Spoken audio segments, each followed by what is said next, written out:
नमस्कार दोस्तों, Narayan commerce academy में आपका स्वागत है।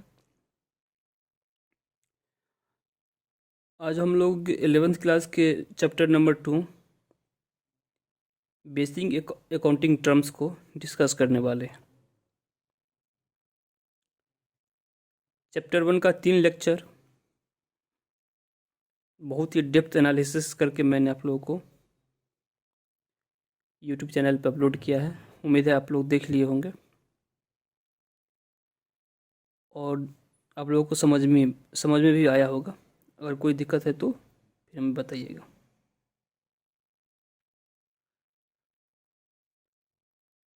तो चैप्टर का नाम है बेसिक अकाउंटिंग टर्म्स।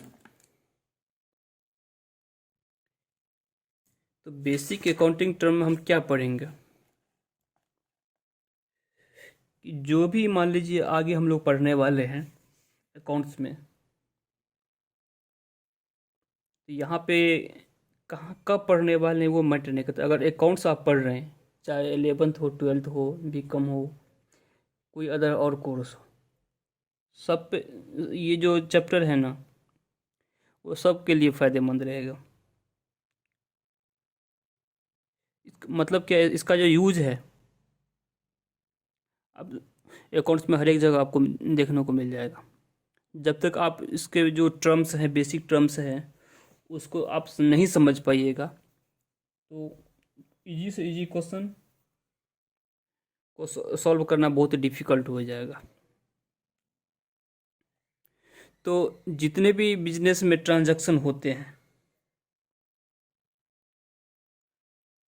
उसका कोई ना कोई नाम तो होता होगा ना। तो उसी के बारे में हम लोग अभी चर्चा करने वाले हैं। तो ये है आपका बेसिक अकाउंटिंग टर्म्स। ठीक है, तो पहला है बिजनेस ट्रांजैक्शन।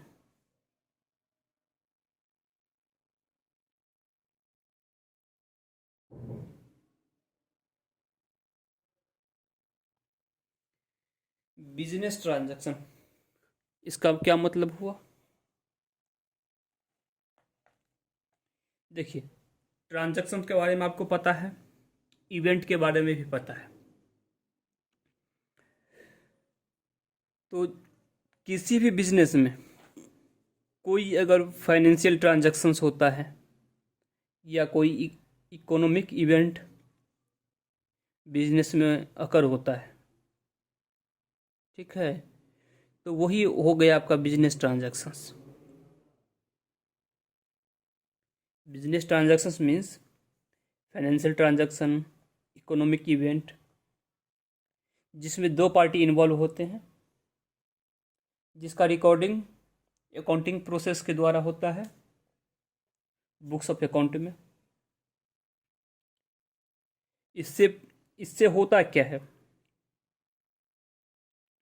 एक बिजनेस ट्रांजैक्शन से क्या होता है, आपका जो प्रॉफिट एंड लॉस अकाउंट है हो सकता है कि वो हिट करे, उसमें कुछ चेंजेस आए, या आपका जो फाइनेंशियल पोजीशन है उस पार्टिकुलर डेट का, उसमें भी चेंजेस हो सकता है आ जाए, या ये भी हो सकता है कि दोनों जगह चेंज आ जाए। आपके जो पीएल अकाउंट है साथ में बैलेंस शीट है, दोनों जगह वो उसका चेंज का जो मतलब बिजनेस ट्रांजैक्शन होगा उसका इम्पैक्ट दोनों जगह आ सकता है। तो देखिए, बिजनेस ट्रांजैक्शन क्या हो सकता है, समराइज करते हैं। ये होगा फाइनेंशियल ट्रांजैक्शन,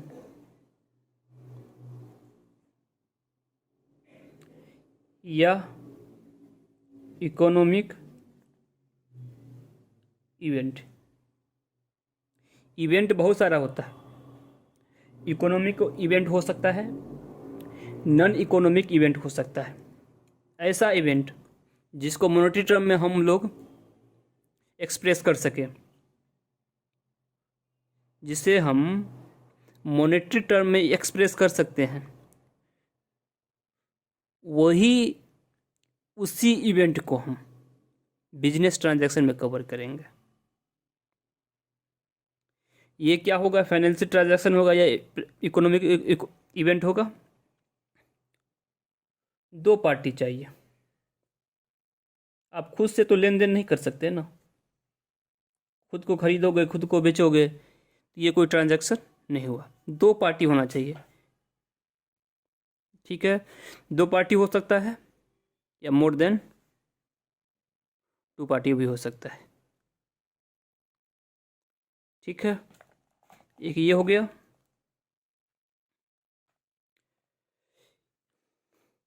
इससे आपका क्या हो जाएगा,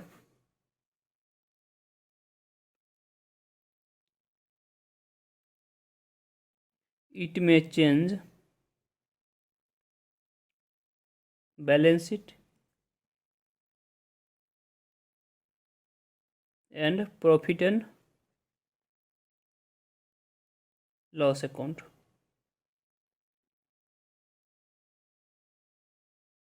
चेंज आ सकता है।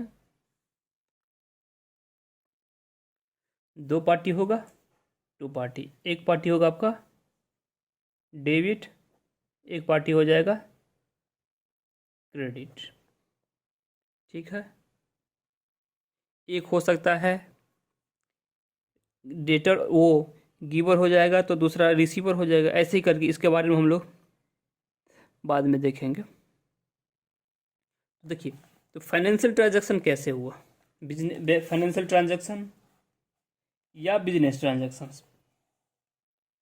जैसे आप परचेज ऑफ गुड्स है का एक एग्जांपल लेते हैं, गुड्स परचेज करते हैं, तो गुड्स जो परचेज करेंगे तो हमारा जो स्टॉक है, इन्वेंट्री है बैलेंस शीट में, वो बढ़ जाएगा, बढ़ेगा। और इससे क्या होगा, आप खरीदे हो कोई गुड्स परचेज किए हो तो ये नगद में हो सकता है या उधार हो सकता है, दोनों में से कोई एक ही चीज़ होगा। तो अगर नगद है, एक हाथ से सामान लिए हो दूसरे हाथ से सामान उसको पैसे दिए हो, तो क्या हुआ कि आपका स्टॉक बढ़ जाएगा, कैश कम हो जाएगा। बैलेंस शीट में चेंज आया है, स्टॉक आपका बढ़ा है और कैश कम हो गया। अगर आप उधार में उसको खरीदे हैं तो इससे क्या होगा, स्टॉक तो यहाँ भी बढ़ेगा, स्टॉक यहाँ भी बढ़ेगा, लेकिन आपका जो बैलेंस शीट का जो एसेट साइड है उसके कैश पे कोई इम्पैक्ट पड़ने वाला नहीं है। कैसे नहीं पड़ेगा, क्योंकि उधार हम खरीदे हैं, उधार हम खरीदे हैं तो हमारा क्या होगा, लायबिलिटी बढ़ जाएगा। अगर हम कैश परचेज करते हैं, कैश परचेज है तो मान लीजिए ये बैलेंस शीट है, ये बैलेंस शीट है, स्टॉक हमारा बढ़ जाएगा, कैश हमारा घट जाएगा, तो टोटल आपका टोटल पे कोई इम्पैक्ट नहीं पड़ने वाला है, टोटल वही रह जाएगा। अगर क्रेडिट परचेज है, क्रेडिट परचेज है तो यहाँ पे क्या होगा, स्टॉक तो यहाँ पे बढ़ेगा, लेकिन यहाँ पे जो क्रेडिटर है वो भी बढ़ जाएगा। तो यहाँ जो बैलेंस शीट का जो टोटल का जो फिगर है ना वो चेंज हो जाएगा, क्योंकि यहाँ भी बढ़ रहा है यहाँ भी बढ़ रहा है, तो दोनों का टोटल जो है वो चेंज हो जाएगा। लेकिन यहाँ पे क्या हो रहा था, एक ही साइड में इसका इम्पैक्ट पड़ रहा था, स्टॉक से एसेट साइड में एक एसेट्स हमारा बढ़ रहा था, दूसरा एसेट्स कम हो रहा था, तो ओवरऑल इम्पैक्ट जो है उसका कोई मतलब नहीं दिखेगा। डिटेल में जाएगा तो अब दिख जाएगा स्टॉक बढ़ गया है, कैश कम हो गया है। लेकिन यहाँ पे जाइएगा तो आप देखिएगा कि क्रेडिटर बढ़ा है, साथ में स्टॉक भी बढ़ा है। तो देखिए दो तरह इसका जो डुअल इम्पैक्ट पड़ रहा है, एक घट रहा है एक बढ़ रहा है, या दोनों ही बढ़ रहा है। ठीक है, तो यहाँ पे क्या हो रहा है, बैलेंस शीट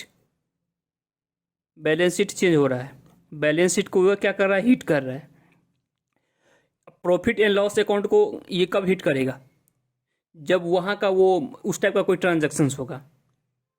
जैसे हम सैलरी पेड करेंगे, तो सैलरी पेड करेंगे तो सैलरी को हम कहाँ पे दिखाएंगे, सैलरी को हम पीएल में दिखाते हैं। लेकिन सैलरी जो पे करेंगे तो उससे हमारा क्या होगा, कैश कम होगा। तो कैश कम जो हुआ, ये कहाँ, कैश कहाँ पे दिखता है, बैलेंस शीट में दिखता है। तो यहाँ पे आपका सैलरी का जो अमाउंट है वो डेबिट हो गया।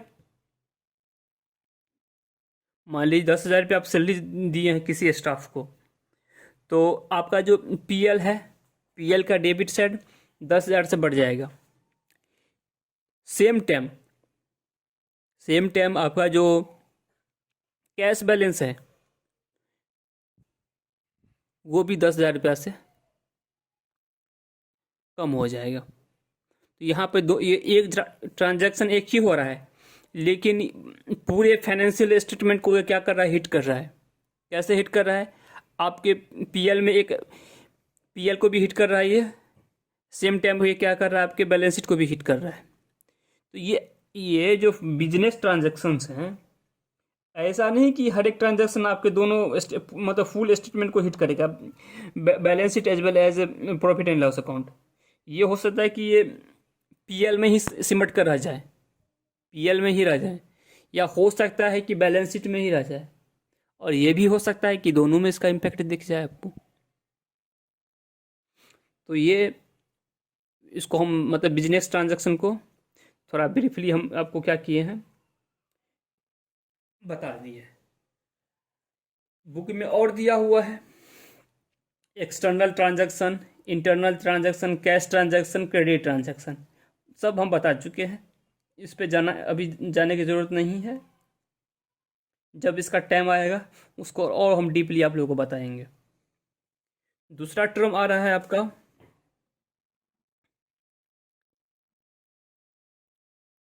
अकाउंट।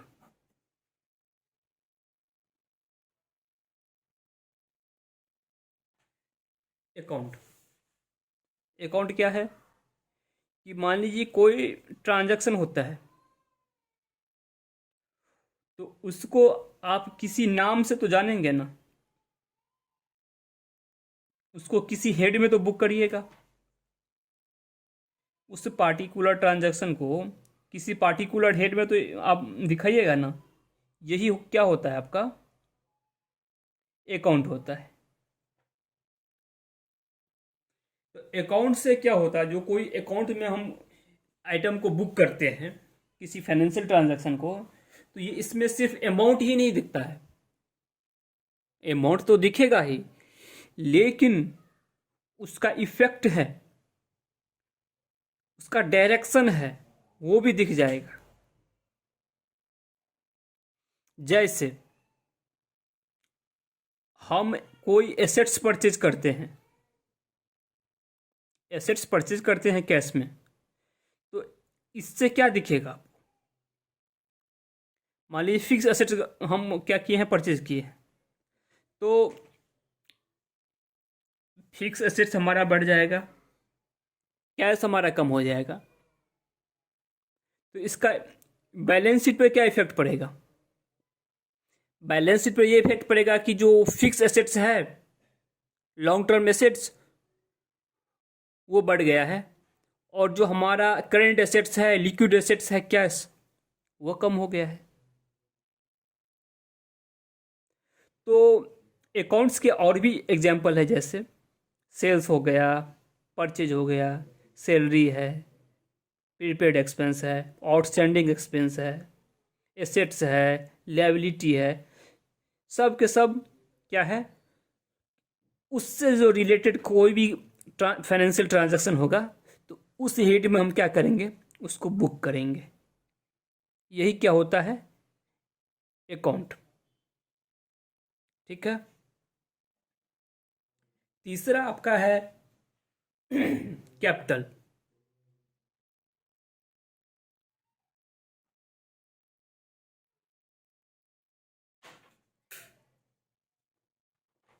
अब तीसरा है कैपिटल।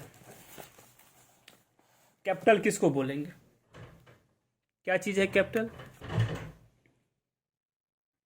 तो देखिए, कैपिटल जो है, आपको इसको बहुत सारे एंगल से समझना पड़ेगा। एक एंगल से इसको हम नहीं समझा पाएंगे ठीक से, क्योंकि कोई भी बिजनेस है, उसका जो स्ट्रक्चर है एक टाइप का नहीं रहता है। किस पॉइंट ऑफ व्यू से बता रहे हैं हमको, ऑनरशिप के पॉइंट ऑफ व्यू से। कि देखिए, जैसे देखिए, बिजनेस प्रोप्राइटरशिप में के फॉर्म में भी होता है, पार्टनरशिप के फॉर्म में भी होता है, कंपनी के फॉर्म में भी होता है। तो आपको सबका जो कैपिटल है, जितने भी टाइप के बिजनेस हैं, उसमें जो कैपिटल इन्वेस्ट किया गया है, उसको अलग अलग समझना पड़ेगा।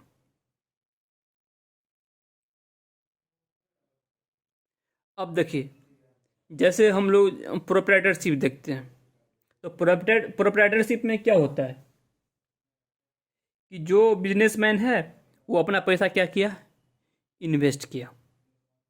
वो पैसा क्या करता है, इन्वेस्ट करता है। ठीक है। पार्टनरशिप में क्या होता है, पार्टनरशिप में ये जैसे है आपका प्रोप्राइटरशिप,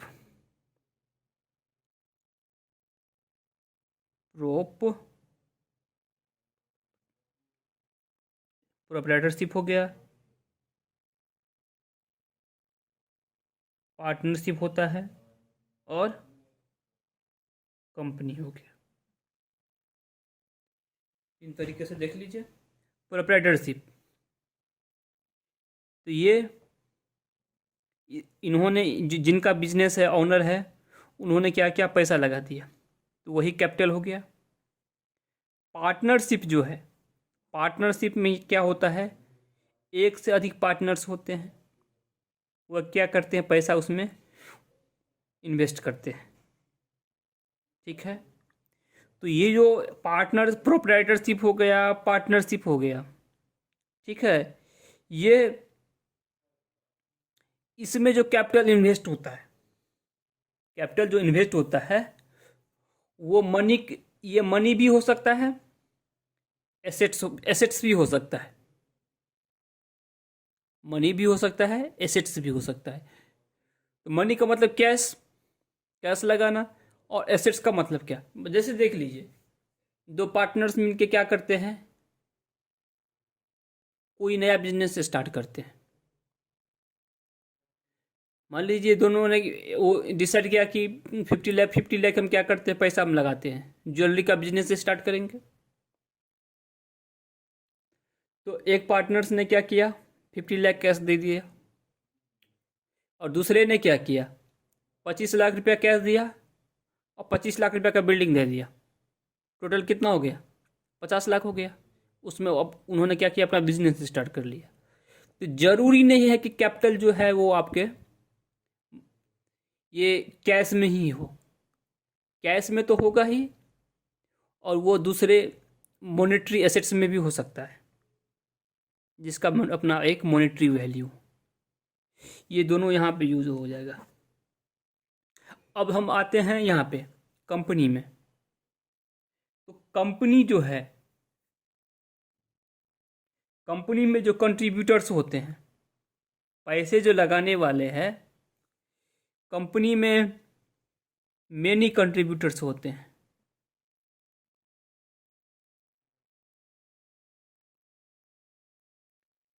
बहुत सारे कंट्रीब्यूटर्स होते हैं। ठीक है।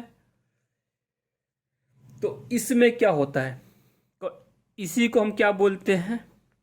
Share holder.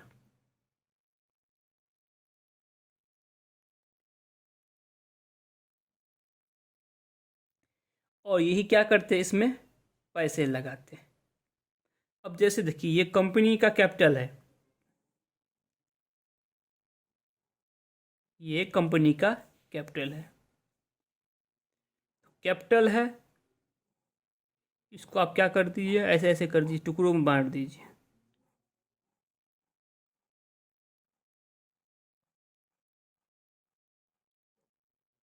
इसको ऐसे समझिए।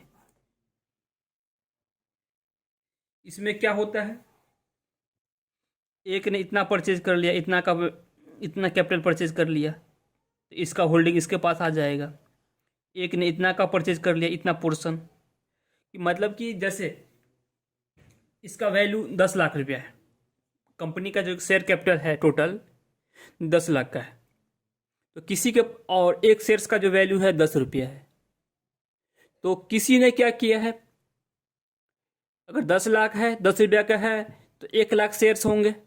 नंबर ऑफ, इसको एक मतलब कागज़ के टुकड़े के रूप में समझिए, तो उसके 1 लाख टुकड़े होंगे। तो मान लीजिए किसी ने 5,000 सेट खरीद लिए, तो उसके पास 5,000 टुकड़े हो गए। किसी ने 10,000 खरीद लिए, तो 10,000 टुकड़े हो गए। किसी ने एक खरीदे हैं, तो उसके पास एक टुकड़े हो गए। तो यही है आपका क्या है, कैपिटल। और इसी को ऑनर्स इक्विटी भी बोला जाता है, याद रखने के लिए। ऑनर्स इक्विटी भी होता है और नेटवर्थ भी होता है। तो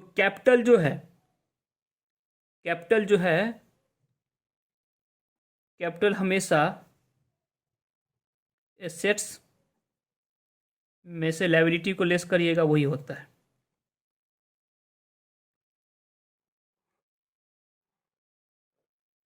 इसके बारे में अभी हम लोग और पढ़ने वाले हैं, लेकिन इस चैप्टर में इतना ही दिया है, तो अभी इसको हम यहीं पे कंक्लूड कर रहे हैं। आगे बढ़ते हैं। तो यहाँ पे क्या हो रहा है, पैसा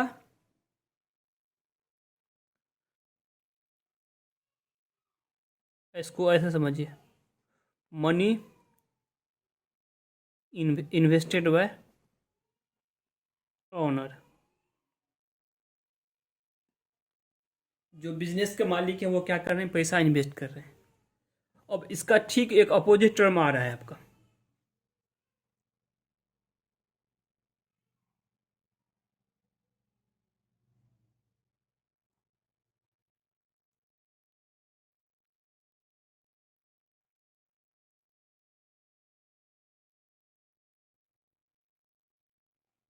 ड्रॉइंग्स। तो यहाँ पे हम क्या कर रहे हैं, यहाँ पे कैपिटल में क्या था, पैसे हम लगा रहे थे, चाहे प्रोप्राइटरशिप हो चाहे पार्टनरशिप हो। यहाँ पे क्या क्या कर रहा था कि पैसे इन्वेस्ट किया जा रहा था, लेकिन ठीक यहाँ पे क्या होगा, पैसे को निकाला जा रहा है, पैसे निकाला जा रहा है। यही है क्या, ड्रॉइंग्स। तो ये पैसे जो है, ये पैसे पैसे भी हो सकता है, गुड्स भी हो सकता है, एसेट्स भी हो सकता है। तो मतलब अमाउंट हो गया, अमाउंट मतलब कैश, गुड्स हो गया और एसेट्स हो गया। ठीक है, क्या कर रहा है, taken by honour for personal use. मान लीजिए किराना का बिजनेस में स्टार्ट किए हैं, लाख रुपया लगाए थे, तो घर में भी तो किराना के सामान का मतलब कंजम्पशन होता है, तो हम 2,000 रुपये का क्या किए हैं, उसमें से हम गुड्स उठा के ले आए हैं घर, अपने घर के यूज़ के लिए। तो अब जो हमारा कैपिटल है, अगर अब पैसा उसमें नहीं डाल रहे हैं, तो 1 लाख रुपया लगाए थे हम, 2,000 रुपये हम क्या किए, ले लिए हैं। तो अब जो कैपिटल जो है ना 1 लाख नहीं हुआ है, 98,000 आपका हो गया है। यही है ड्रॉइंग्स। ठीक है, चलिए आगे देखते हैं।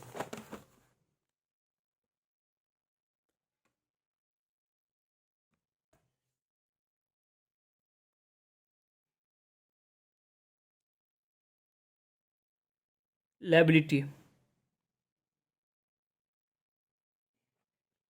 लायबिलिटी जो है,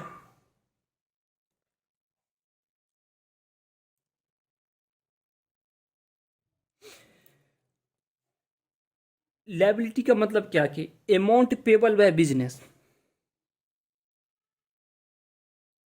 amount payable by business. Business को, बिजनेस है, इसमें आपका ऑनर्स हो गया प्रोप्राइटरशिप में या पार्टनरशिप में। ठीक है, तो बिजनेस जो है, बिजनेस जो हम कर रहे हैं, तो बिजनेस में जो फाइनेंशियल ट्रांजैक्शन हुआ है उसके वजह से कोई लायबिलिटी बन गया है, किसी को पैसे देने हैं। ये पैसे जो देने हैं ये इंटरनल भी हो सकता है, एक्सटर्नल भी हो सकता है। लायबिलिटी के बारे में मतलब जनरली हम लोग भी यूज करते हैं, ये मेरा लायबिलिटी है, उसका लायबिलिटी है। ठीक है ना, तो यहां पे आपको ऐसे समझना है कि कुछ पैसे जो हैं, कुछ पैसे जो हैं वो बिजनेस के द्वारा किसी को देने हैं। वो जो लायबिलिटी जो बना है वो क्या क्यों बना है, किसी फाइनेंशियल ट्रांजैक्शन पास्ट में अकर हुआ था, उसके वजह से ये लायबिलिटी क्या हुआ है, क्रिएट हुआ है। तो ये जो लायबिलिटी है आपका इंटरनल भी हो सकता है और एक्सटर्नल भी हो सकता है। तो इंटरनल का मतलब कैसे कि कैपिटल जो बिजनेस में प्रोप्राइटर ने क्या किया, कैपिटल इन्वेस्ट किया, या पार्टनर्स ने पार्टनरशिप फर्म में कैपिटल को क्या किया है, इन्वेस्ट किया है। तो ये क्या है, ये जो ट्रांजैक्शन जो हो रहा है बिजनेस और बिजनेस के जो मालिक हैं दोनों के बीच में हो रहा है। तो लायबिलिटी तो यहां भी बिजनेस का बन रहा है कि भाई 1 लाख रुपया लगाया है तो 1 लाख रुपया इसको देना है, लेकिन ये इंटरनल ट्रांजैक्शन हो गया, ऑनर्स और बिजनेस के बीच में हो रहा है। लेकिन इसके जो नंबर्स हैं, नंबर्स ऑफ ट्रांजैक्शन बहुत कम होते हैं। अब है आपका एक्सटर्नल ट्रांजैक्शन। एक्सटर्नल ट्रांजैक्शन जो किसी बाहर के पार्टी से होता है ट्रांजैक्शन, किसी बाहर के पार्टी से ट्रांजैक्शन हो रहा है। तो ये कैसे होगा बाहर के पार्टी से ट्रांजैक्शन? तो जैसे आप बाहर के पार्टी से क्या करते हैं, थर्ड पार्टी से गुड्स परचेज कर लिए, बैंक से लोन ले लिए, किसी थर्ड पार्टी से क्या कर रहे हैं, गुड्स परचेज कर रहे हैं, बैंक से लोन ले रहे हैं, या किसी और से कुछ उधार ले रहे हैं। तो ये सब क्या हो गया, एक्सटर्नल लायबिलिटी है। किसी बाहर वाले पार्टी को क्या करना है, पैसा देना है। ये हो गया आपका एक्सटर्नल लायबिलिटी। अब एक टर्म आता है non current liability, current liability, non current liability, current liability. तो देखिए ये जो लायबिलिटी है आपका, ये इंटरनल भी हो सकता है, एक्सटर्नल भी हो सकता है, और ये नॉन करेंट भी हो सकता है और करंट भी हो सकता है। नॉन करेंट का मतलब क्या, जो करंट में नहीं, करंट ईयर में जिसको पे नहीं करना है। तो इसका देखिए नॉन करेंट जो है ये payable after 12 months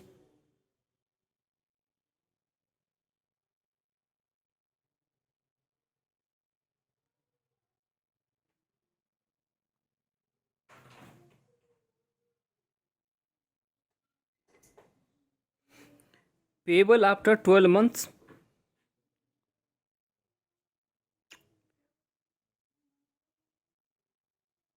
from balance sheet date. जिसका जो पेबल का जो डेट है, पेमेंट का जो डेट है, बैलेंस शीट जो करंट ईयर का फाइनल होगा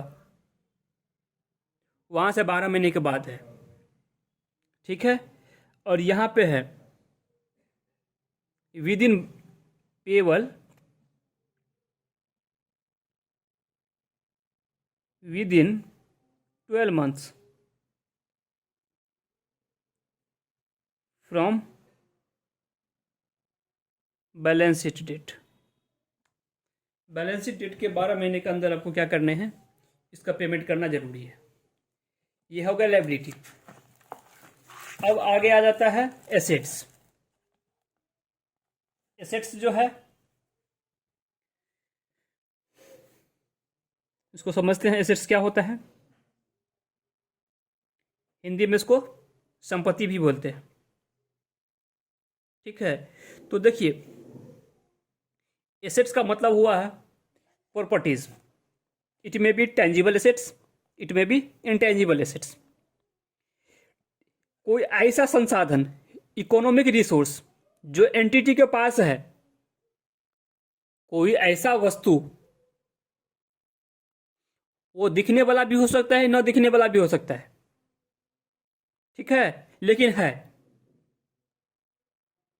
कोई ऐसा वस्तु, कोई ऐसा संसाधन जो कि बिजनेस के पास है, जिससे बिजनेस को फ्यूचर में बेनिफिट मिलेगा, इकोनॉमिक बेनिफिट मिलेगा, पैसे में उसको फायदे मिलने वाले हैं। ठीक है, जिसका राइट बिजनेस के पास है। समझ गए होंगे आप लोग।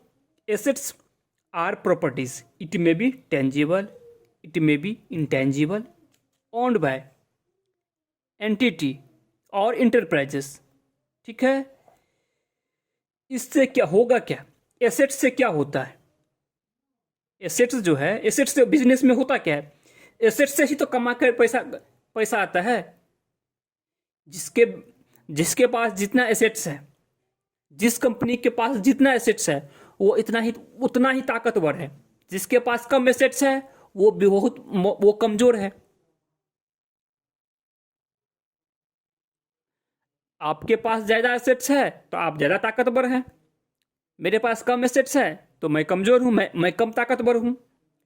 तो आप ज्यादा ताकतवर हैं तो आपके पास, क्योंकि आपके पास एसेट्स हैं, तो आप ज्यादा प्रॉफिट कमाइएगा, आप ज्यादा इनकम जनरेट करिएगा। मेरे पास कम है तो मैं कम कमाऊंगा, मैं कम इनकम जनरेट करूंगा।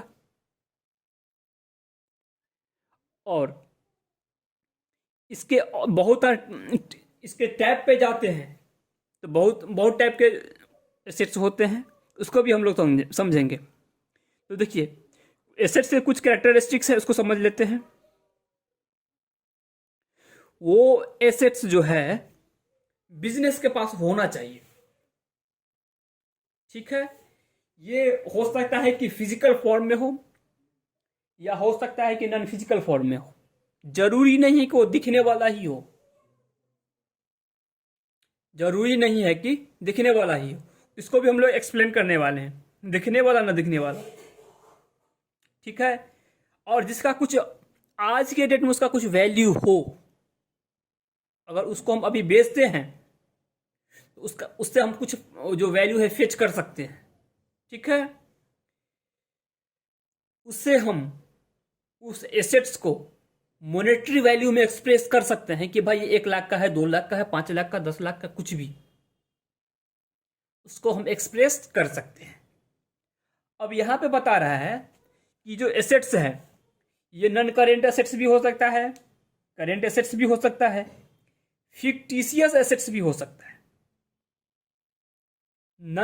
अब सबसे पहले आ जाता है नॉन करेंट। तो जो नॉन करेंट है, अब देखिए थोड़ा टाइम देना पड़ेगा समझने के लिए। नॉन करेंट एसेट्स, ठीक है।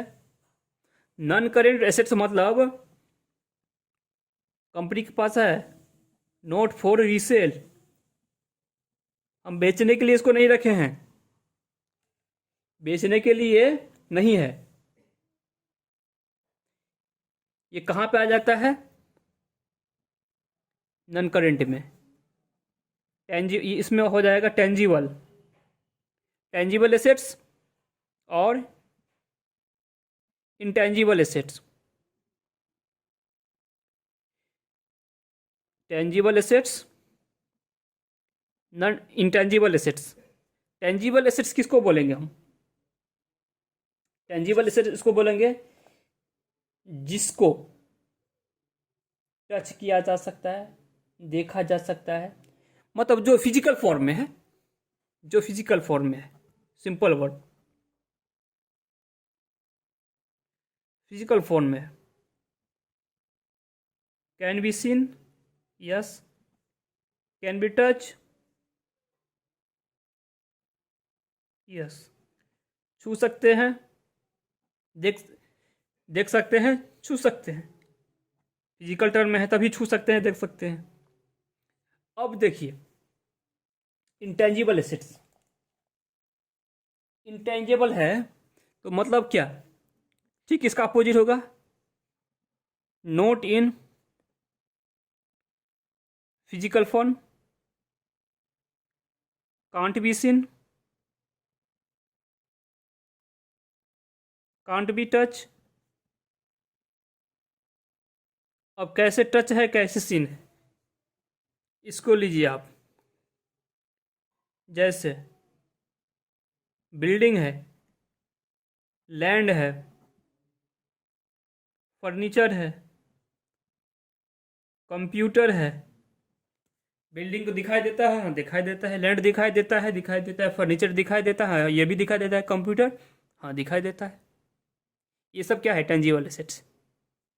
अब इंटेंजिबल में क्या हो गया आपको? आपके पास किसी गुड्स को लेकर पेटेंट्स है, पेटेंट्स दिखाई देता है, नहीं दिखाई देता है। आपका बिजनेस का बहुत बड़ा नाम है, बहुत नाम है मार्केट में, गुडविल आपका बहुत बढ़िया है, दिखाई देता है, गुडविल का शक्ल कैसा है, दिखता है, नहीं दिखेगा वो, क्योंकि वो क्या है? इंटेंजिबल है। ट्रेडमार्क है,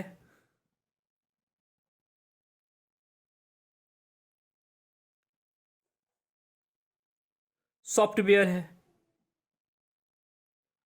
आपके पास आपका लैपटॉप हो या मोबाइल हो, तो जैसे अकाउंट्स आप पढ़ रहे थे, अकाउंट्स से को लेकर हम समझते हैं, अकाउंट्स में बहुत तरह के सब सॉफ्टवेयर है, टैली हो गया, बीजी हो गया, सैप है, सॉफ्टवेयर है। अगर उसको आपको यूज़ करना है तो उसका लाइसेंस आपको लेना पड़ेगा, वो आपके सिस्टम में इंस्टॉल होगा सॉफ्टवेयर, पैसे देकर आप उसको एक्टिवेट कराइए तभी आप उसको यूज़ कर पाइएगा। सब कुछ हो रहा है लेकिन वो दिखाई दे रहा है, वो दिखाई नहीं देगा क्योंकि उसका फिजिकल एग्जिस्टेंस नहीं है, वो इंटेंजिबल है। क्यों? क्यों फिजिकल एग्जिस्टेंस नहीं है? क्योंकि वो इंटेंजिबल है, वो उसको ना हम टच कर सकते हैं ना देख सकते हैं। तो ये हमारा है नॉन करेंट एसेट्स, ठीक है। और यहां पर हम हेडिंग में क्या दिए थे? Note for resale. ये जितने भी एसेट्स हैं हम जो होल्ड करके रखे हुए हैं ये जितने भी एसेट्स हैं इसको हम जो होल्ड करके रखे हैं वो बेचने के लिए नहीं है। इससे हम क्या करेंगे? इसको बिजनेस में यूज करेंगे, बिजनेस में यूज करेंगे, इससे हम पैसा कमाएंगे। बिजनेस में यूज करके इसको हम क्या करेंगे? पैसा कमाएंगे। इसीलिए ये क्या है? Note for resale. अब आ जाता है आपका करेंट एसेट्स। Current assets. तो करेंट एसेट्स क्या हो गया? करेंट एसेट्स वो एसेट्स होता है, वो बिजनेस में रखा ही जाता है इसलिए इसको जितना जल्दी हो सके इसको पैसे में कन्वर्ट करो, जितना कम समय में, जितना कम समय में है उसको क्या करो, पैसे में कन्वर्ट करो। उसी के लिए उसको होल्ड करके रखा जाता है। जैसे करेंट एसेट्स जो है,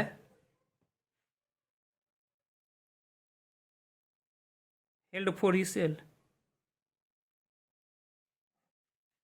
उसको हम रखते क्यों हैं? इसको फटाफट क्या, करेंट एसेट्स में हम आप सबसे पहले एक एग्जांपल देते हैं। आप गुड्स परचेज किए, आपके पास स्टॉक आ गया, स्टॉक आ गया ना। अब उस आपका कोशिश क्या रहेगा? कोशिश ये रहेगा, कोशिश ये रहेगा कि इसको हम क्या करेंगे, फटाफट बेचें, फटाफट उसको क्या करें, कैश में कन्वर्ट करें। तो कैश में कन्वर्ट कैसे होगा? ये मेरे पास स्टॉक है, इसको हम क्या कर रहे हैं, सेल कर रहे हैं। तो सेल करेंगे तो कैश आ जाएगा, कैश सेल है। ये जो सेल है क्रेडिट भी हो सकता है। क्रेडिट है तो क्या होगा, क्रेडिटर होगा, सॉरी क्रेडिटर नहीं, डेटर हो जाएगा, जिसको हम सामान बेचे हैं। डेटर्स क्या देगा फिर हमें, कैश देगा। ठीक है, ये डेटर्स फिर बाद में हमें क्या देगा, कैश देगा। तो अल्टीमेटली हम क्या कर रहे हैं, स्टॉक को बेच रहे हैं कैश में, स्टॉक को बेच रहे हैं हम क्रेडिट पे। कैश में बेच रहे हैं तो आ रहा है कैश, डेट क्रेडिट में बेच रहे हैं तो इससे क्या बनेगा, डेटर्स, और डेटर्स हमें बाद में क्या देगा, कैश। तो करेंट एसेट्स को हेल्ड क्यों किया जाता है, रखा क्यों जाता है, कि इसको क्या करेंगे हम, फटाफट फटाफट जितना जल्दी हो सकता है, शॉर्ट पीरियड में हम विद इन शॉर्ट पीरियड उसको क्या करेंगे, कैश में कन्वर्ट करेंगे। कैश में कन्वर्ट होगा तभी वो क्या होगा, प्रॉफिट कमाएंगे। वैसे आपने बेच दिया, गुड्स को बेच दिया, तो उसका इम्पैक्ट आपके पीएल में, बैलेंस शीट में दिख जाएगा कि आपने प्रॉफिट कमा लिया। लेकिन प्रॉफिट तो कमा लिया, लेकिन वो कैश प्रॉफिट नहीं होगा। कैश प्रॉफिट कब होगा, जब उस गुड्स को आप कैश में बेचते हैं। कैश में जैसे ही बेचे वो कैश प्रॉफिट हो गया। लेकिन आप उसको उधार में बेचे हुए हैं, उस गुड्स को, अब जो आपके पास स्टॉक है उसको क्या करते हैं, उधार में बेच रहे हैं, तो प्रॉफिट तो है। लेकिन अगर आपको एट अ टाइम पैसे की जरूरत पड़े तो वो प्रॉफिट आपका किसी काम का नहीं रहेगा, क्योंकि वो कैश में कन्वर्ट नहीं हुआ है। कैश में कन्वर्ट होगा तभी आप उसको क्या कर सकते हैं, अपने बिजनेस को और ग्रोथ कर सकते हैं, एक्सपेंड कर सकते हैं, या आपके और भी कोई बिजनेस की जो रिक्वायरमेंट है उसको आप फुलफिल कर सकते हैं। समझ में आ रहा है? तो ये क्या है आपका करेंट एसेट्स। और एक टर्म इसमें और दिया हुआ है, फिक्टिशियस एसेट्स। फिक्टिशियस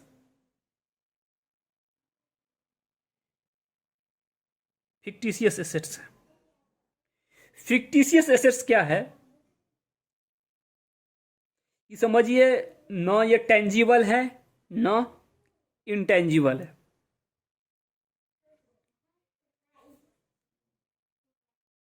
ये क्या है आपका, ये न टेंजिबल, ये एसेट्स जो है न टेंजिबल है न इंटेंजिबल है। They are losses not written off in the year in which they are occurred but more than one accounting period.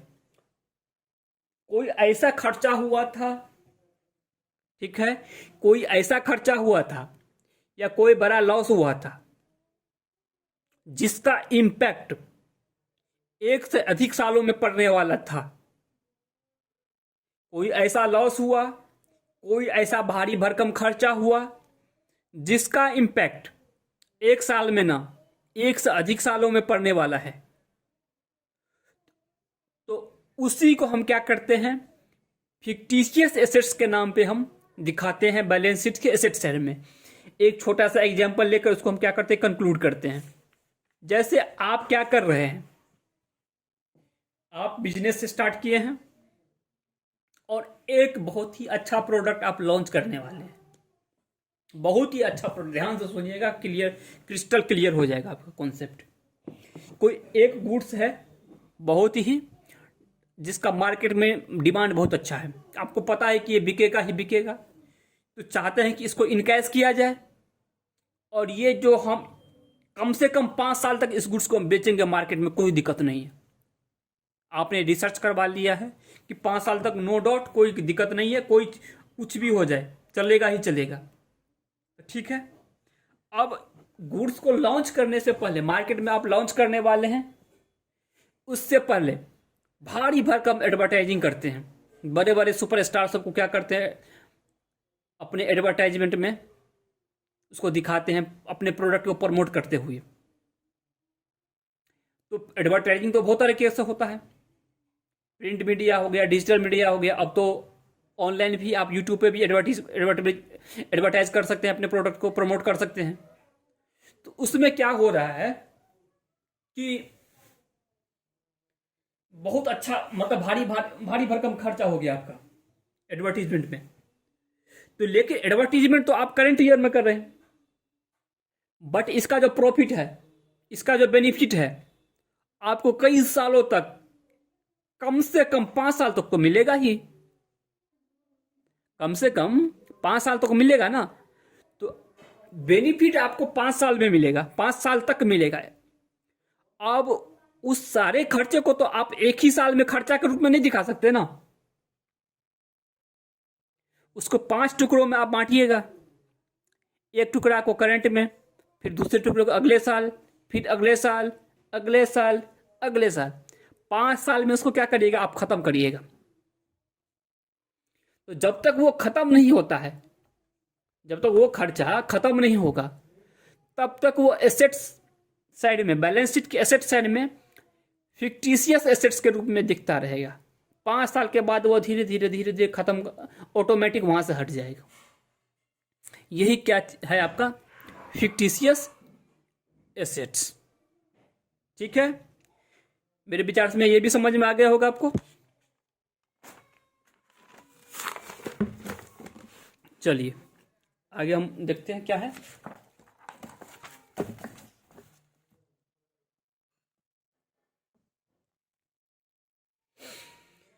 कम से कम एक, लगता है एक लेक्चर और लेना पड़ेगा इस पे, हम शॉर्टकट में नहीं जा सकते, क्योंकि जब तक मैं खुद सेटिस्फाइड नहीं रहूँगा कि आप लोगों को समझ में आया है, तब तक मैं छोड़ने वाला हूँ नहीं, ठीक है। तो कोई बात नहीं, बेसिक है, बढ़िया से समझ जाइए, अच्छा रहेगा। अब 7वां टर्म है रिसीट्स।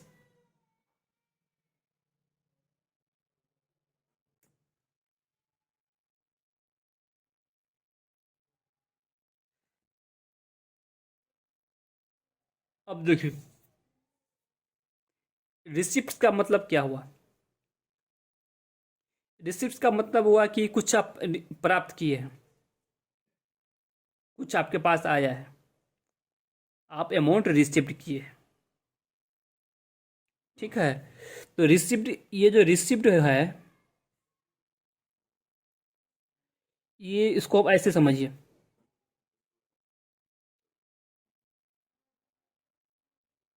Revenue receipt. दूसरा है कैपिटल रिसिप्ट।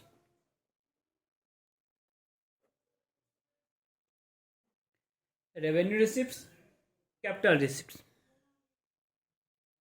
तो रेवेन्यू रिसिप्ट का मतलब क्या है, आप गुड्स बेच रहे हैं, गुड्स, जिस गुड्स में आप बिजनेस करते हैं, उसी गुड्स को आप क्या कर रहे हैं, बेच रहे हैं। उसी से क्या हो रहा है, आपको पैसे आ रहा है, या आप क्या कर रहे हैं, सर्विस दे रहे हैं। कोई सर्विस आप, मतलब सर्विस प्रोवाइडर है, आपसे सर्विस रेंडर कर रहे हैं, उससे क्या हुआ, आपको कैसा आया। तो ये आपका क्या हुआ, रेवेन्यू रिसिप्ट्स। जिस चीज के लिए आप बिजनेस कर रहे हैं, उस एक्टिविटी को करने से आप जो प्राप्त करते हैं, आप रिसीव करते हैं, वो क्या हो गया, रेवेन्यू रिसिप्ट्स। दूसरा होता है कैपिटल रिसिप्ट। तो कैपिटल रिसिप्ट का मतलब हुआ कि जो जो जो रेवेन्यू रिसिप्ट नहीं है, जो रेवेन्यू नेचर का नहीं है। ये जो रेवेन्यू रिसिप्ट जो होता है, ये बार बार होता रहेगा, बार बार होता रहेगा। ये डेली होगा, एक दिन में कई बार हो सकता है ये, क्योंकि जिस गुड्स में आप डील करते हैं, जिस सर्विस में जिस सर्विस में आप डील कर रहे हैं अपने बिजनेस में, वो तो आप तो चाहिएगा ना कि मेरा कस्टमर बढ़े, मेरा सेल्स ज़्यादा हो। तो जितना ज़्यादा सेल्स होगा उतना ज़्यादा रेवेन्यू रिसिप्ट्स होगा। आप अपने गुड्स को बेच रहे हैं, सर्विस को रेंडर कर रहे हैं, तो क्या होगा, रेवेन्यू रिसिप्ट। और ये कैपिटल रिसिप्ट्स जो है, ये ओकेजनली होता है, ये हमेशा नहीं होता है, ये हमेशा नहीं होता है। इसका मतलब ये है कि जैसे कोई मशीनरी है, कोई एसेट्स है, कोई बिल्डिंग है, उसको आप क्या कर रहे हैं, बेच रहे हैं। एसेट्स को आप बेच रहे हैं, तो एसेट्स को जो बेचने से जो फंड आपके पास आप जो प्राप्त करिएगा, जो रिसीव करिएगा, वो कैपिटल रिसिप्ट्स है। यहां पर आप इसको ऐसे समझिए, ये पीएल का आइटम रहता है। स्टॉक को हम कहां पे दिखाते हैं, सेल। स्टॉक को हम क्या करते हैं, सेल करते हैं। ये आपके प्रॉफिट एंड लॉस अकाउंट को हिट करेगा सबसे पहले। और ये जो है ना, आपके बैलेंस शीट को हिट करेगा। इसका इम्पैक्ट सिर्फ बैलेंस शीट पर रहेगा, ठीक है। और यहाँ पे क्या होगा, आपके सबसे पहले पीएल को, वो आपके पीएल को हिट करेगा, क्योंकि स्टॉक आपका कहाँ पर रहता है, ट्रेडिंग पीएल में रहता है। इसे आप बेचिएगा, इससे आपको कैश मिलेगा। यहाँ पे क्या करिएगा, एसेट्स को, जो लॉन्ग टर्म एसेट्स है, उसको क्या कर रहे हैं, रीसेल कर रहे हैं। इससे क्या हुआ, कैश आया। तो ये रेवेन्यू हो गया, ये कैपिटल हो गया। यही है revenue receipt, capital receipt, sorry revenue receipt, हाँ कैपिटल रिसिप्ट, ठीक है। अब आ जाता है एक्सपेंडिचर। एक्सपेंडिचर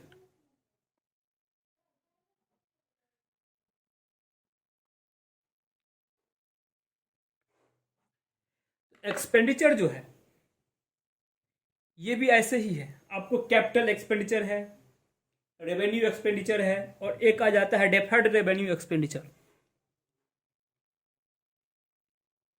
तो समझते हैं सबको, कैपिटल एक्सपेंडिचर, रेवेन्यू एक्सपेंडिचर, और तीसरा आ जाता है deferred revenue expenditure. Capital expenditure का मतलब क्या, आपका कैपिटल एक्सपेंस हो रहा है। आप क्या कर रहे हैं, अपने बिजनेस में एसेट्स परचेज कर रहे हैं, लॉन्ग टर्म एसेट्स जो है वो परचेज कर रहे हैं, जिसका बेनिफिट आपको लंबे समय तक मिलेगा। या जो आपके पास एग्जिस्टिंग एसेट्स हैं, उसको, उसके कैपेसिटी को आप क्या कर रहे हैं, इंप्रूव कर रहे हैं, इनहेंस कर रहे हैं, बढ़ा रहे हैं, जिससे होगा क्या, आपको फ्यूचर में बेनिफिट मिलेगा। इस टाइप का जो एक्सपेंडिचर होता है वो कैपिटल एक्सपेंडिचर होता है, और ये हमेशा बैलेंस शीट में दिखाया जाएगा। याद रखिएगा, कैपिटल एक्सपेंडिचर हो ये हमेशा आपके बैलेंस शीट में दिखेगा, हमेशा याद रखिए। क्योंकि ये एसेट्स हम क्या कर रहे हैं, परचेज कर रहे हैं, तो एसेट्स कहां पे दिखेगा, बैलेंस शीट में ही दिखता है। रेवेन्यू एक्सपेंडिचर दूसरा जो है यहां पे, जिस गुड्स में हम क्या करते हैं, डील करते हैं, जिस गुड्स में हम डील करते हैं वो गुड्स हम क्या किए, परचेज किए हैं, परचेज किए हैं, ये हमारा रेवेन्यू एक्सपेंडिचर है। हम परचेज किए हैं लेकिन अभी तुरंत पेमेंट नहीं की, बाद में 2 महीने का बात करेंगे, तब भी ये हमारा क्या होगा, रेवेन्यू एक्सपेंडिचर ही होगा। अब उस गुड्स को तो हम खरीद लिए हैं, गुड्स को खरीद लिया, अब गुड्स को खरीद कर तो हमें रखना नहीं है ना, गुड्स को खरीद कर रखना नहीं है, उस गुड्स को हमें बेचना है। बेचने के लिए एफर्ट लगाना पड़ेगा हमें, उसके लिए बहुत सारे जो एक्शन है वो हमको लेने पड़ेंगे। उस एक्शन के लिए जो हम पे करेंगे, जो खर्चा करेंगे, वो हमारा रेवेन्यू एक्सपेंडिचर होगा। क्या खर्चा हो सकता है, आप गुड्स खरीदे हैं, ठीक है, गुड्स खरीदे हैं, तो गुड्स जो खरीदे हैं, जहां जहां से खरीदे हैं वहां से तो आप अपने यहां पर लाएंगे, स्टोर में लाएंगे, हाँ लाएंगे, भाड़ा लग गया, हाँ लग गया। उसको रखने के लिए आपको बिल्डिंग चाहिए, गोडाउन चाहिए ना, हाँ गोडाउन चाहिए, गोडाउन भाड़ा पर लिए, ये भी आपका रेवेन्यू एक्सपेंडिचर है। वहां पे क्या किए हैं, स्टोर्स इंचार्ज को अपॉइंट किए हैं कि गुड्स का सही से देखभाल हो, उसको सैलरी देंगे, हाँ देंगे। अब बेचने के लिए सेल्समैन अपॉइंट किए हैं, उसको सैलरी देंगे, हाँ देंगे। अब सारा ट्रांजैक्शन को देखने के लिए अकाउंट सेक्शन है, एचआर सेक्शन है,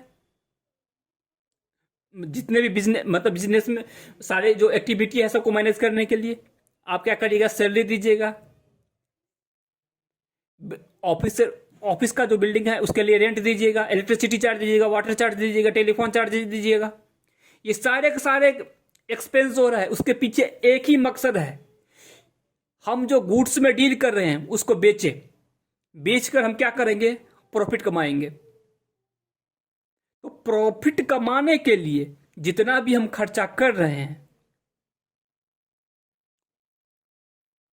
और उस खर्चे का जो बेनिफिट है हमें उसी साल में मिलेगा, अगले साल नहीं मिलने वाला है, अगले साल ये इसका बेनिफिट रेवेन्यू एक्सपेंडिचर है उसका जो बेनिफिट है करंट ईयर में ही मिलेगा। सिंपल सी बात है, किसी आप स्टाफ से, किसी इंप्लॉई से 1 महीना आप काम करवा लिए, 1 महीना का सैलरी दे दिए, आप उसको ऐसे थोड़े बोल सकते हैं 1 महीना तुमको पैसा दिया, तुम 3 महीना काम करो। 1 साल उससे काम लिए, 1 साल का पैसा दिए हैं, काम खत्म। उसका वो फिर दूसरे साल तभी काम करेगा जब आप उसको पैसे दीजिएगा। ये रेवेन्यू एक्सपेंडिचर का क्या है, कैरेक्टरिस्टिक्स है। जिस साल आपने स्पेंड किया, इनकर्ड किया, उसी साल उसका बेनिफिट मिलेगा, अगले साल वो मिलने वाला नहीं। लेकिन कैपिटल एक्सपेंडिचर में ऐसा नहीं है, आपको लंबे समय तक उसका बेनिफिट मिलेगा, ठीक है। और तीसरा आ जाता है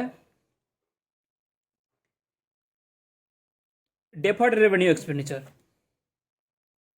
डेफर्ड रेवेन्यू एक्सपेंडिचर वही होता तो है दिखने में रेवेन्यू ही नेचर का, लेकिन उसका भी जो बेनिफिट है ना 1 से अधिक सालों तक मिलता रहता है। जैसे फिक्टिशियस एसेट्स जो है, हम आपको दोनों को लिंक करके बताते हैं, समझ में आ जाएगा। इसको हम एक्सप्लेन कर रहे हैं, ये भी आपको समझ में आ गया होगा, ये भी समझ में आ गया होगा।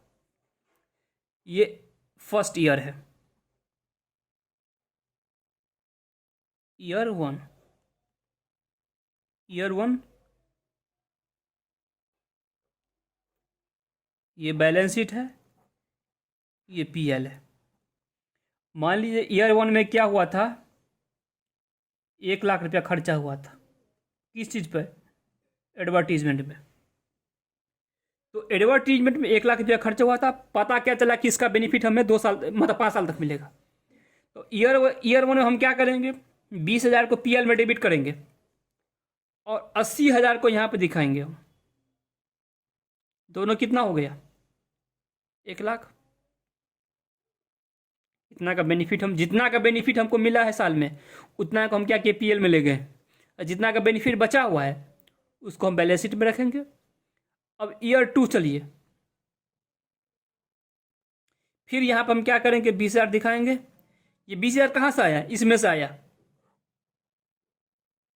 ये जो है 80,000, इसमें से 20,000 आ गया। फिर बैलेंस शीट में कितना बचेगा, 60,000। तो ये आपका कौन सा एक्सपेंडिचर है, डेफर्ड रेवेन्यू एक्सपेंडिचर। 1,00,000 रुपया क्या हो गया, डेफर्ड रेवेन्यू एक्सपेंडिचर। उसको आप सेग्रीगेट करिएगा तो 20,000 यहाँ पे दिख जाएगा और 80,000 ये आपके फिक्टिशियस एसेट्स के रूप में बैलेंस शीट में शो होता रहेगा, जब तक ये 5 साल के बाद ये ऑटोमेटिक राइटअप होते होते खत्म हो जाएगा। ये क्या था, एक्सपेंडिचर, कैपिटल, रेवेन्यू, डेफर्ड। इसके बहुत सारे एग्जाम्पल है, इसके अपने सेपरेट चैप्टर है। आपके सिलेबस में ही है, 11th में हो सकता है या 12th में, ज़्यादा चांस आपके 12th में है। वहाँ पे आप इसको और डिटेल में पढ़िएगा। ये हो गया हमारा एक्सपेंडिचर।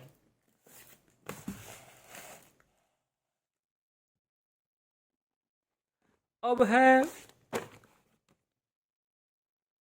9 एक्सपेंस।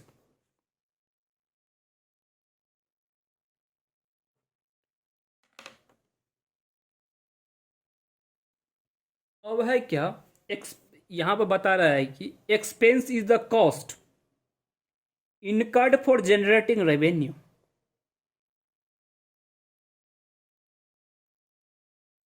ठीक है, एक्सपेंस जो है एक लागत है, एक कॉस्ट है, जो क्यों वो इनकर्ड क्यों हुआ है, एक्सपेंस इनकर्ड क्यों हुआ है, रेवेन्यू जनरेट करने के लिए इनकर्ड होता है। इसकी अपनी एक वैल्यू होती है, जो साल के अंतर में वो क्या होता है, during the year, during the accounting period वो क्या हो जाता है, ख़त्म हो जाता है उसका वैल्यू अपना। अब जैसे देखिए, इसके एग्जाम्पल जो है, ये है आपका सैलरी पेमेंट कर रहे हैं, रेंट पेमेंट कर रहे हैं, वेजेज पेमेंट कर रहे हैं, ये सब एक्सपेंस के एग्जाम्पल हैं। एसेट्स जो डेप्रिसिएशन है ये भी एक्सपेंस है। कोई आपका एसेट्स है उसको राइट ऑफ कर रहे हैं, करेंट एसेट्स है उसको राइट ऑफ कर रहे हैं, जैसे प्रोविजन फॉर बाय डेट्स, कोई पैसा डूब गया, जिसको उधार बेचे थे वो पैसा देने से मना कर देगा, हम नहीं दे पाएंगे। तो ये सब क्या है आपका, ये सब एक्सपेंस होता है। अब यहाँ भी दे दिया है कि प्रीपेड एक्सपेंस और आउटस्टैंडिंग एक्सपेंस। तो प्रीपेड एक्सपेंस क्या होता है, एक्सपेंस पेड हो गया है, एक्सपेंस पेड हो गया है, बट उसका जो बेनिफिट है अगले साल में मिलेगा, मतलब कि हमने एडवांस में पेमेंट कर दिया है।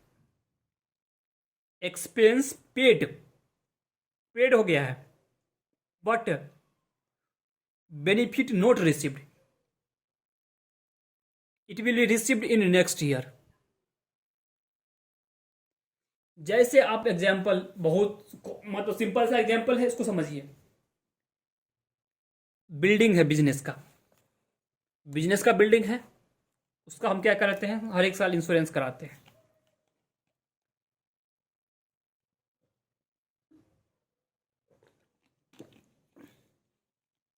इंश्योरेंस हम कराते हैं, इंश्योरेंस हम करते हैं 1 जनवरी को करते हैं पूरे साल का, और ये 1 जनवरी से 31 दिसंबर तक चलता है, और हमारा जो अकाउंटिंग पीरियड है 31 मार्च तक का रहता है। तो अब देखिए, एक्सपेंस जो है प्रीपेड है, प्रीपेड एक्सपेंस है। अब मान लीजिए हम क्या करते हैं, 30,000 रुपया 2022 1 जनवरी 2022 को हम पे पेड कर दिए, ये पेड है, एक्सपेंस पेड, ठीक है। लेकिन इसका जो बेनिफिट है, बेनिफिट जो है, बेनिफिट को देखिए, 1/1/2022 से 31/3/2022 तक मिलेगा, और 1 अप्रैल 2022 से 31/12/2022 तक मिलेगा। तो यहाँ पे 3 महीना और यहाँ पे 9 महीना, तो 1 महीना का खर्चा बैठ रहा है आपका 2,500 रुपया, तो यहाँ पे 7,500 रुपया, और यहाँ पे 22,500 रुपया। तो ये करंट ईयर का हो गया एक्सपेंडिचर, और ये जो है नेक्स्ट ईयर का है। तो यही जो है ना आपका प्रीपेड हो जाएगा, और ये बैलेंस शीट में एसेट साइड में दिखता है। मतलब क्या, एक्सपेंस हमने पेड कर दिया, बेनिफिट हमें अभी उसका लेना बाकी है। अब दूसरा आ जाता है आउटस्टैंडिंग। आउटस्टैंडिंग का मतलब है ठीक इसका उल्टा है, बेनिफिट हमने ले लिया, ठीक है, बेनिफिट हमने उसका ले लिया, एक्सपेंस जो है इनकर्ड हो गया, जिसके वजह से, जिस घटना के वजह से वो हमें पे करना था वो घट चुका है, लेकिन उसके बदले जो पे करना था हमने पे नहीं किया। ये जो होता है प्रीपेड जो है वो पेड है, और ये आउटस्टैंडिंग जो है नोट पेड है। तो आउटस्टैंडिंग को ऐसे समझिए कि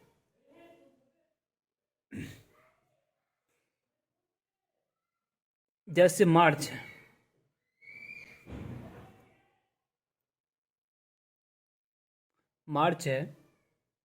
मार्च का जो सैलरी है हम पे कब करेंगे, विल बी पेड इन अप्रैल। लेकिन जिसको सैलरी देना था उससे तो हम काम ले लिए हैं, उससे तो हम काम करवा चुके हैं, तो खर्चा तो, एक्सपेंस जो है वो तो इनकर्ड हो गया, लेकिन हम अभी तक उसको क्या किए हैं, पे नहीं किए। यही जो है ना, ये आउटस्टैंडिंग होता है। यही क्या है, आउटस्टैंडिंग है, एक्सपेंस है। ये फ्यूचर में क्या किया जाएगा, अप्रैल में आके उसको पे किया जाएगा। लेकिन 31 मार्च को जो बैलेंस शीट बनेगा तो ये पे नहीं हुआ है, इसीलिए ये क्या होता है, पे करना है, तो ये लायबिलिटी रहता है बैलेंस शीट में।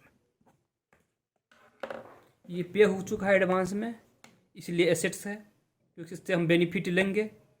बेनिफिट यहाँ पे लेना है, और यहाँ पे बेनिफिट हम ले चुके हैं, लेकिन पे नहीं किए, लिए नहीं हैं लेकिन पे कर चुके हैं। तो भविष्य में तो यहाँ से हमको लाभ मिलने वाला है ना, इसलिए हमारा क्या हुआ है, ये एसेट्स हुआ। यहाँ पे हम भविष्य में हम लाभ, मतलब पास्ट में हमने इससे क्या किया, बेनिफिट ले लिया, लेकिन इसका जो पेमेंट होना है फ्यूचर में होना है, तो हमारा कैश आउटफ्लो होगा फ्यूचर में, इसीलिए हमारा ये क्या है, लायबिलिटी है। एक्सपेंस का मतलब ये हो गया। अब है 10वां टर्म है आपका यहाँ पे इनकम।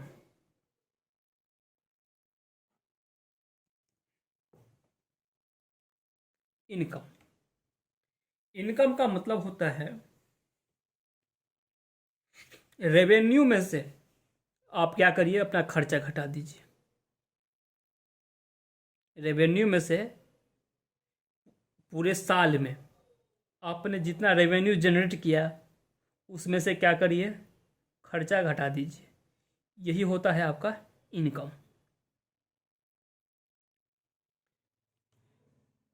इनकम बराबर रेवेन्यू में से एक्सपेंस को घटाइए, क्या बचेगा आपका? इनकम। ठीक है, बहुत सिंपल है। अब है प्रॉफिट।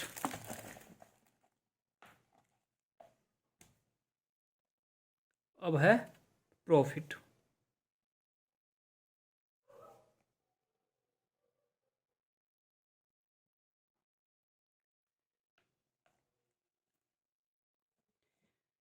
तो प्रॉफिट का मतलब क्या होता है?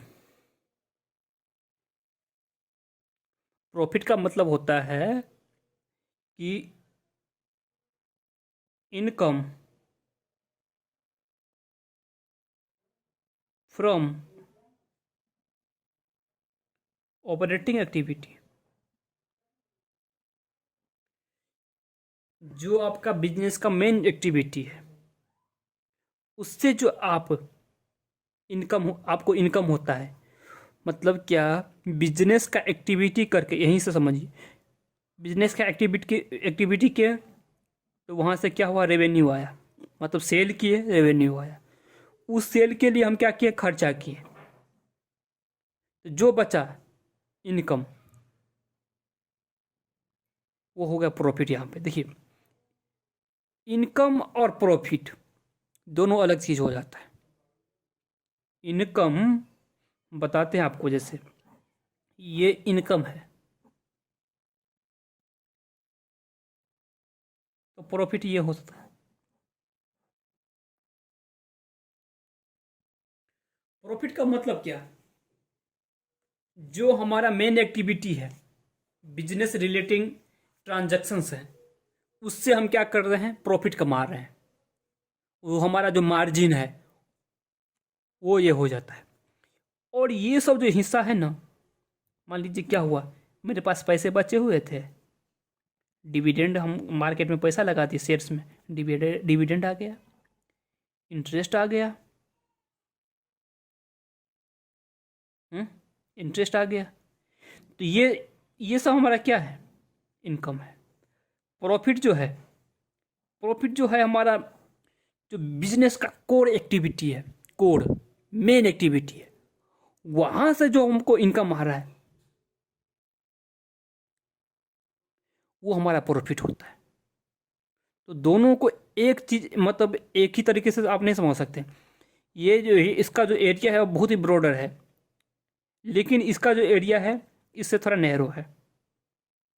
इनकम इनकम का जो एरिया है वो बड़ा होता है, और प्रॉफिट का जो एरिया है वो थोड़ा उससे थोड़ा कम होता है। ठीक है। अब ये प्रॉफिट जो है, प्रॉफिट हो सकता है gross profit, gross profit. Income में से हम क्या करते हैं? रेवेन्यू में से डायरेक्ट एक्सपेंस को घटा दिए। सब आगे पढ़ेंगे डायरेक्ट एक्सपेंस क्या होता है, इनडायरेक्ट एक्सपेंस क्या होता है। ग्रॉस प्रॉफिट में से हम क्या किए हैं? ग्रॉस प्रॉफिट किसको बोलेंगे? रेवेन्यू में से हम क्या किए? डायरेक्ट एक्सपेंस को घटा दिए, तो जो बचेगा वो ग्रॉस ग्रॉस प्रॉफिट हो जाएगा। ठीक है। अब जो ग्रॉस प्रॉफिट में से हम क्या करते हैं? ग्रॉस प्रॉफिट है हमारा, ग्रॉस प्रॉफिट है, इसमें से हम क्या करते हैं? जितने भी इनडायरेक्ट एक्सपेंस है उसको लेस कर दिए। ग्रॉस प्रॉफिट में से इनडायरेक्ट एक्सपेंस को लेस किए, तो क्या हो जाता है हमारा? जो बचेगा वो आएगा नेट प्रॉफिट। इसको भी अच्छा से समझेंगे। बस थोड़ा और मतलब ऊपर ऊपर आप लोगों को हम क्या कर रहे हैं, थोड़ा इसको रिव्यू दे रहे हैं। ठीक है। ये हमारा हो गया प्रॉफिट।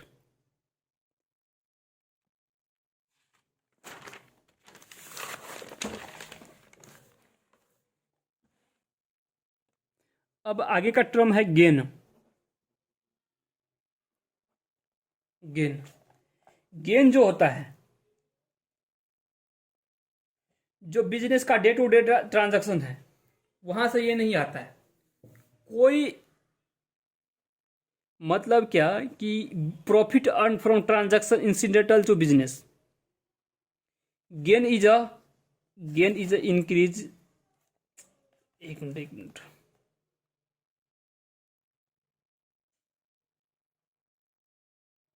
जो मान लीजिए कोई एक्टिविटी है, ऑपरेटिंग एक्टिविटी नहीं है, मतलब बिजनेस का कोर एक्टिविटी नहीं है, तो बिजनेस का कोर एक्टिविटी नहीं है, लेकिन फिर भी वो क्या हुआ है, एक्टिविटी उसमें क्या हुआ है, बिजनेस में हुआ है, उसके वजह से क्या हुआ है, बिजनेस को कुछ प्रॉफिट हुआ है, तो ये क्या हो जाता है, गेन हो गया।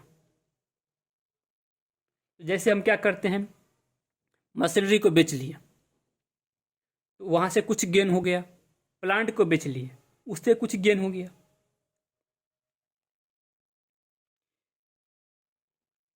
और देखिए, अब दूसरा आ जाता है लॉस।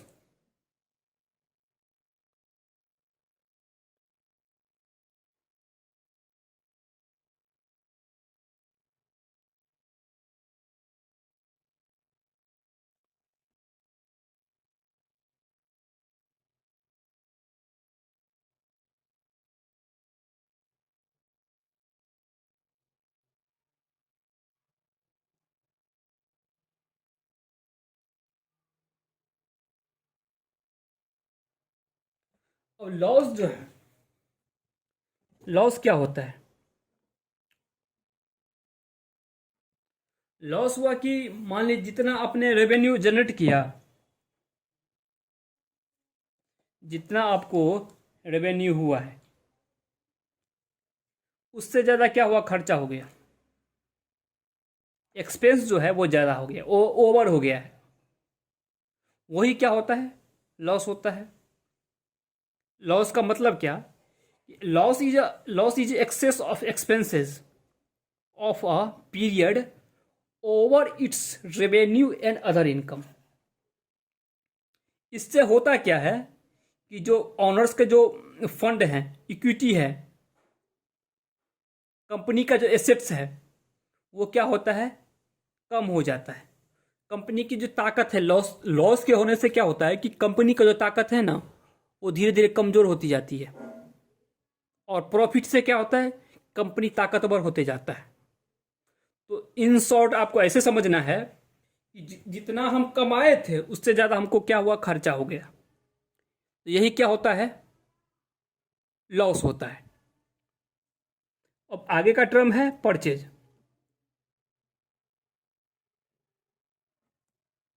परचेज का मतलब क्या हुआ,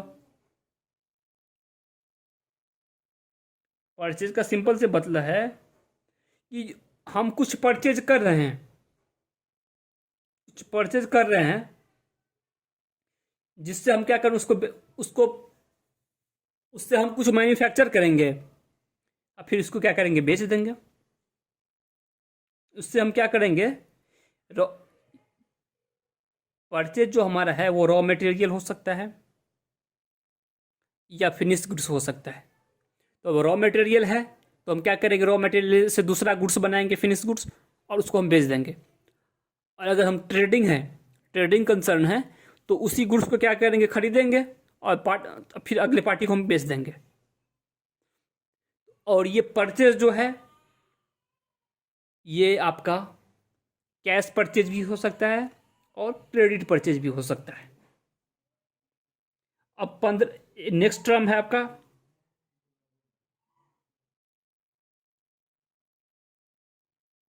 परचेज रिटर्न। पर मतलब क्या, परचेज रिटर्न का मतलब क्या, ठीक है, इसका उल्टा, आपने खरीदा था, आपने वापस कर दिया, परचेज रिटर्न्स। अब है सेल्स। सेल्स का मतलब क्या, जो गुड्स है, सर्विस है, उसको क्या कर रहे हैं, हम सेल कर रहे हैं, सेल्स हो गया। सेल्स रिटर्न, सेल्स रिटर्न का मतलब क्या, सेल हुआ था, कस्टमर ने से जो गुड्स था उसको वापस कर दिया, सेल्स रिटर्न हो गया। इसमें कोई बड़ी बात तो है नहीं।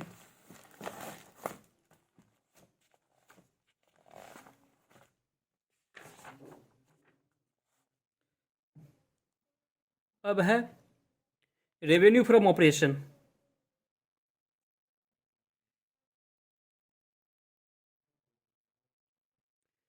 तो रेवेन्यू फ्रॉम ऑपरेशन का मतलब ये हुआ कि जो आपके बिजनेस का कोर एक्टिविटी है, बिजनेस का जो मेन एक्टिविटी है, उसकी वजह से क्या हो रहा है, आप रेवेन्यू जनरेट कर रहे हैं, आप रेवेन्यू अर्न कर रहे हैं, जनरेट कर रहे हैं। तो यही होता है आपका रेवेन्यू फ्रॉम ऑपरेशंस। जैसे जैसे आप क्या करते हैं, मोबाइल मोबाइल मैन्युफैक्चरिंग है आपका, आप मोबाइल मैन्युफैक्चर करते हैं और मार्केट में उसको बेचते हैं। मोबाइल मैन्युफैक्चर करके उसको मार्केट में बेच दिए, ये आपका रेवेन्यू फ्रॉम ऑपरेशन हो गया।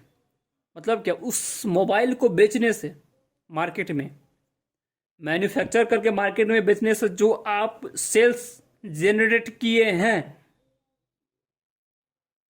वो आपका रेवेन्यू फ्रॉम ऑपरेशन हो गया। और एक चीज़ ये भी बताते हैं, रेवेन्यू हो गया, इनकम हो गया और प्रॉफिट हो गया, तीनों अलग अलग टर्म है।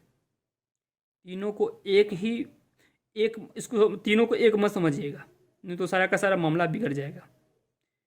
रेवेन्यू अलग चीज़ है, इनकम अलग चीज़ है और प्रॉफिट अलग चीज़ है। ठीक है। अब है गुड्स। गुड्स है, गुड्स का मतलब क्या, जिस मतलब कोई ऐसा आइटम, कोई ऐसा प्रोडक्ट, ठीक है, जिसको हम परचेज करते हैं बेचने के लिए, या जिसको परचेज करते हैं कोई और प्रोडक्ट मैन्युफैक्चर करने के लिए। मेरा डेयरी का बिजनेस है, तो मैं क्या करूँगा, दूध खरीदूंगा मार्केट से, और मैं उसी दूध को पैकेट में पैकिंग करके बेच दूंगा। ये भी मेरा क्या हुआ, दूध मेरा क्या हुआ, गुड्स हो गया। अब जैसे दूध है, दूध से तो बहुत सारे प्रोडक्ट बनते हैं, मिठाइयाँ बनती है, दही बनते हैं, घी बनती है। उससे हम क्या करेंगे, दूसरा गुड्स भी मैन्युफैक्चर कर सकते हैं। तो गुड्स क्या है यहाँ पे, जो हम मार्केट से जो दूध खरीदे हैं वो हमारा क्या हो गया, गुड्स है। गुड्स को उसी फॉर्म में बेच भी सकते हैं, उसके फॉर्म को हम चेंज भी करके मार्केट में बेच सकते हैं। ये हमारा हो गया गुड्स 20। अब है स्टॉक। स्टॉक जो है किसी पार्टिकुलर डेट पे अनसोल्ड रह गया, अनयूज्ड रह गया, बिका नहीं बिका है तो क्या करेंगे, फेंको, उसको फेंकना तो है नहीं, फिर अगले साल उसको बेचेंगे। यही हमारा क्या होता है, स्टॉक होता है, इन्वेंट्री होता है। जो गुड्स खरीदे थे बेचने के लिए, नहीं बिका अभी तक, ठीक है, रखा हुआ है।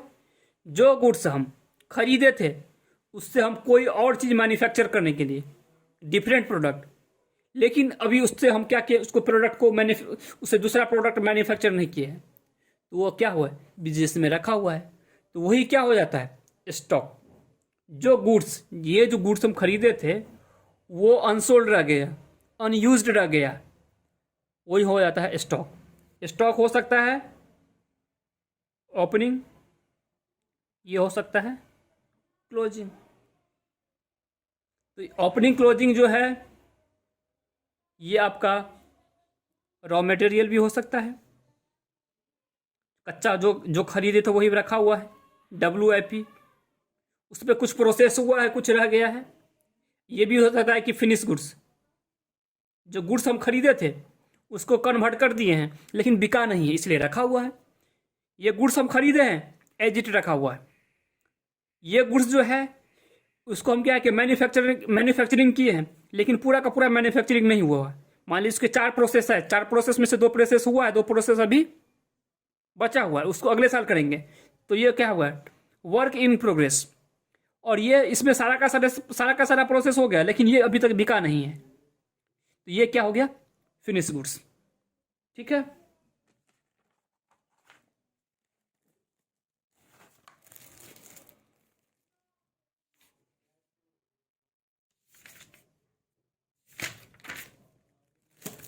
तो इस लेक्चर को अभी हम ख़त्म कर रहे हैं।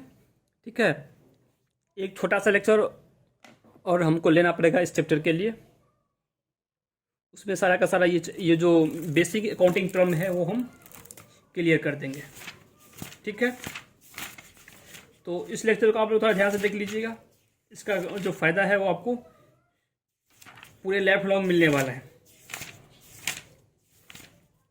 तो ठीक है, मिलते हैं अगले वीडियो में। तब तक के लिए आप लोगों का बहुत बहुत धन्यवाद।